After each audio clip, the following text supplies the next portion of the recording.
Assalamualaikum warahmatullahi wabarakatuh. Kembali lagi bersama saya Ahmad Fikri Adi. Di sini saya akan menjelaskan beberapa materi yang telah disampaikan oleh dosen kita, yaitu dosen pelajaran tambahan kuliah praktisi. Di sini ada beberapa materi yang telah disampaikan, yaitu kita ada 4 pertemuan dalam 1,5 semester. Oke, kita langsung saja. Yang pertama itu materinya adalah tentang pengantar keamanan komputer, klarifikasi ancaman, pencegahan dan deteksi malware. Di sini ada beberapa pengantar tentang keamanan komputer. Data adalah kumpulan fakta yang mentah yang belum diolah. Data dapat berupa angka, teks, gambar, dan sebagainya. Informasi adalah data yang telah diolah sehingga memiliki makna atau bagi penerima. Informasi memberikan pemahaman, penjelasan tentang fenomena atau situasi. Terus ini kita belajar juga tentang data vs informasi. Ini ada beberapa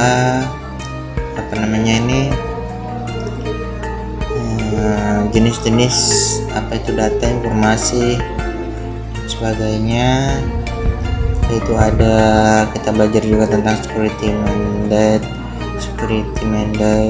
Ini ada diagramnya. Selanjutnya itu kita belajar tentang potensi kerugian akibat serangan keamanan.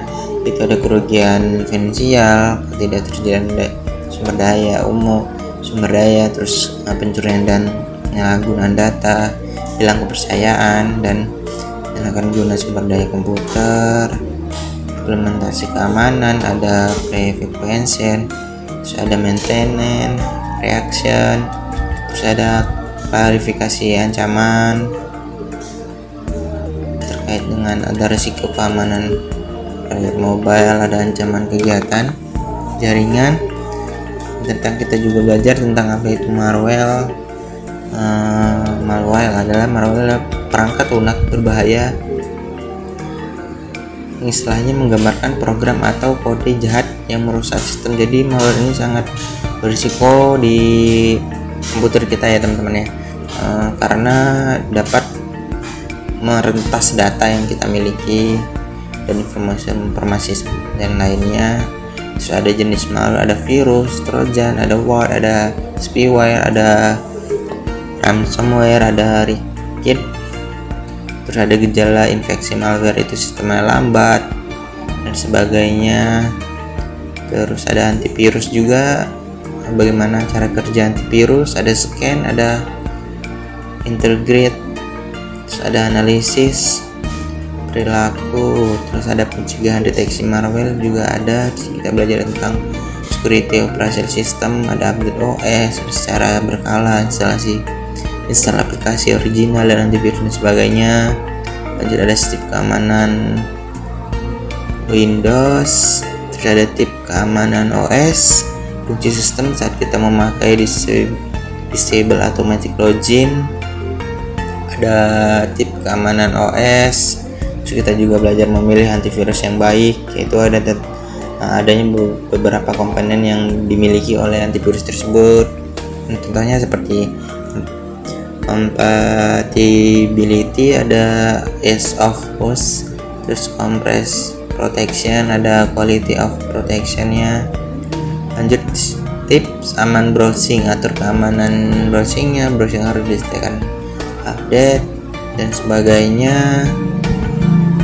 Selanjutnya itu tentang identifikasi web yang aman, ada tip keamanan perangkat mobile, ada update OS, update aplikasi, dan menggunakan antivirus, mengamankan koneksi aplikasi akan Bluetooth. Lalu tip keamanan jaringan, menggunakan malware, menggunakan antivirus, dan menggunakan default password, gunakan enkripsi. Terus browsing pada website yang aman, lalu ada melakukan data backup dan recovery. Jadi kita harus sering-sering membackup data kita ya teman-teman, supaya ketika ada permasalahan atau apa, kita masih ada data kita yang kita miliki. Terus alasan kehilangan data ada human error. Human error itu adalah kesalahan pengguna. Itu ada kesalahan software juga, ada yang malware ini virus, ada yang malfungsi hardware, contohnya seperti hard disk rusak, atau ada bencana alam seperti yang kita ketahui lah, baik itu banjir atau apa. Yang dapat membackup seringkali itu data yang berklarifikasi ditemukan dengan BI. Seterusnya lanjut, ada jenis backup data, ada full backup, ada incremental backup, ada default backup. Sistem storage itu ada hot storage set, ada warm storage set, ada cold, ini dingin ya teman-teman, ini panas, ini setengahnya. Oke, setelah itu pertemuan yang keduanya kita itu belajar tentang kebijakan keamanan. Terus ada BCP atau DPR, ada manajemen risiko. Terus kebijakan keamanan itu adalah perusahaan yang mendapatkan akses tidak sah ke sumber daya internet, mengganggu penggunaan internet, membuang-buang sumber daya seorang kapasitas komputer, menghancurkan integritas informasi berbasis komputer dan pengguna. Lanjut itu ada security control. Terus kita juga kebijakan standar produksi pedoman. Kebijakan itu kebijakan keamanan menjadi dasar program keamanan informasi organisasi. Standar prosedur dan panduan merupakan elemen pendukung dari sebuah kebijakan yang mengindikasikan yang tepat sesuai kebijakan tersebut. Selanjutnya tentang jenis kebijakan, ada senior manajemen, ada regulatory, ada advisory, dan informatif. Lanjut dengan standar. Standar adalah persyaratan spesifik yang wajib atau lebih lanjut dimasukkan dalam dukungan tingkat yang lebih tinggi. Dan sebuah standar mungkin mengharuskan pengguna teknologi tertentu, seperti persyaratan minimum untuk menggunakan data sensitif, menggunakan advanced encryption standarnya. Lanjut kita itu ada prosedur ada petunjuk terperinci. Prosedur adalah atau bisa juga sebagai susunan atau peraturan yang harus kita ikutin. Itu ada pedoman mirip dengan standar tetapi berfungsi sebagai rekomendasi atau bukan sebagai persyaratan. Pedoman itu seperti cara-cara yang harus kita lakukan. Terus ada BCP dan DPRP, itu bisnis komunikasi, itu berurusan dengan menjaga progres bisnis kita berjalan. Ada disaster juga kita belajar itu juga. Ini ada beberapa yang banyak juga yang kita pelajari. Ada bisnis community, beberapa pentingnya untuk mempertahankan operasi bisnis sambil memulihkan dari pengangguran yang signifikan. Selanjutnya itu definisi cakupan BCP, aktivitas bisnis apa saja yang akan cakup dalam tersebut. Ini permasalahannya teman-teman ya. Business impact analisis dampak bisnis atau BIA, menjelaskan dampak yang memperkirakan akan terjadi pada operasi bisnis tersebut. Ini hasilnya, ada komponen itunya, ini tidak muncul. Terus ada bisnis community controlnya, jenis bencana, tujuan pemulihan bencana, langkah-langkahnya ada di sini. Lalu disaster recovery, ini contohnya, dan seterusnya. Ini harus backup. Risk manajemen risiko adalah sebuah proses pengambilan keputusan untuk menerapkan kontrol keamanan yang diperlukan, meningkatkan keamanan, memperoleh dan tujuan utama risikonya. Dalam implemen utama manajemen risiko ada risiko risk and translation, seterusnya. Terus ada threats, vulnerability, asset. Ini ada beberapa. Remember risks, risk assessment, ini frame risks, fakta bahwa perusahaan ini menggunakan data kebutuhan klien yang meningkatkan risiko menjadi sasaran pihak lawan yang mencoba pengambil keuntungan.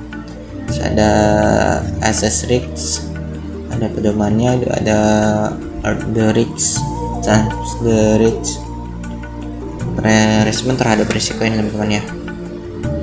Selanjutnya itu ada monitor risiko. Kenapa harus dimonitoring? Menemukan ada penambahan risiko baru, menghilangkan risiko yang sudah tidak relevan lagi, terus menilai tanggapan kita terhadap risiko yang ada. Lanjut, setelah itu pertemuan ketiga itu kita belajar tentang keamanan aset, siklus hidup data, dan keamanan data. Terus ada keamanan aset, terus ada asset tags. Lalu hanya dibutuhkan satu sistem yang perangkat yang rentan di akun. Ada klarifikasi data. Sini kita juga belajar secret itu seseorang harus memiliki tingkat legend yang sesuai dan needs to know untuk mendapatkan akses ke informasi rahasia. Lanjut, ada data handling, actionnya, unclassified, ada confidential, ada state dan secretnya. Lanjut, itu ada kepemilikan informasi dan aset, ada owner, ada custodiannya. Ada data owner, di sini ada data custodiannya juga. Kita belajar juga dengan siklus hidup data. Manajemen siklus hidup data adalah serangkaian proses dan prosedur yang digunakan untuk melacak dan semua data dapat dalam sebuah organisasi, baik data tersebut dalam bentuk elektronik maupun kertas. Lanjut, ada manajemen data umumnya bergantung pada pusat penyimpanan informasi dan data dalam organisasi yang bisa kita sebut sebagai katalog data. Jadi itu ada data roles, ada data connection. Kita juga belajar data lokasi, data maintenance, pemelihara data yang mengacu pada aktivitas apapun, di mana data ditinjau, diperbarui, diperbaiki, dan dibuang. Bisa human drive atau machine assistant-nya. Lalu ada data retention, ada data ada data description-nya, keamanan data. Saya juga belajar mengenai inventaris terperinci atas informasi yang disimpan dan diproses oleh sebuah organisasi dalam penting agar fungsi keamanan cyber dapat memenuhi tugas melindungi semua informasi yang baik. Jadi ada data statis, ada cropping juga. Kita belajar tentang cropping, tailoring. Cropping ini tidak masuk akal jika sebuah organisasi membuat satu set control yang menerapkan pada semua sistem. Ada tailoring, itu pendekatan lainnya adalah dengan menyesuaikan kontrol dan sebagainya. Terus ada pemilihan standarnya juga kita belajar. Lalu ada metode proteksi datanya, terus digital systemnya, terus data loss, cloud access, security, brokernya juga kita belajar. Di sini juga kita belajar cryptography, tentang akses kontrol juga. Terus privacy control. Control ini adalah langkah-langkah dan kebijakan yang diimplementasikan untuk melindungi privasi data dan informasi sensitif, tentang itu perlindungan data pribadi dan sebagainya. Terakhir itu lanjut kita ke pertemuan yang terakhir. Kita belajar itu tentang arsitektur keamanan, terus kriptografi dan keamanan jaringan komunikasi. Terus ada arsitektur keamanan, apa sih itu konsep prinsip kesebelasan yang terkait dalam keamanan. Itu ada threat modeling, ada yang kita bisa lihat sendiri itu banyak ya teman-teman ya. Lanjut ada threat modeling jenis dan jenis risiko yang menggunakan untuk mengidentifikasi cacat keamanan dan dalam tahap desain, komunikasi informasi atau proses bisnis. Itu tahapan terus modeling, ada mengenai ancaman, menentukan, membuat dan sebagainya. Ada beberapa di sini ada slogannya ya teman-teman. Terus ada list break and need to know. User harus memiliki hak yang paling minimal yang diperlukan untuk melakukan tugas-tugas mereka. Ada konsepnya, terus ada ini juga seperti fitnya, hubungan file seperti itu juga. Terus ada separation of duties, mengurangi risiko fraud, meningkatkan akurasi dan reliabilitas dan kepatuhan terhadap informasi. Keep it simple. Ini ada kata-kata yang bagus. Terus ada privasi by design. Privasi mencakup langkah-langkah yang tidak hanya melindungi informasi tentang orang, tapi juga untuk memastikan penggunaan informasi menjadi lebih tepat. Ada prinsip bahwa sistem elektronik berkemampuan. Selanjutnya ada kepercayaan, standar, kriptografi, sebuah Yunani Kristo yang berarti sembunyi dan tapi yang memiliki berarti tulisan. Tujuan kriptografi itu ada 3 teman-teman ya.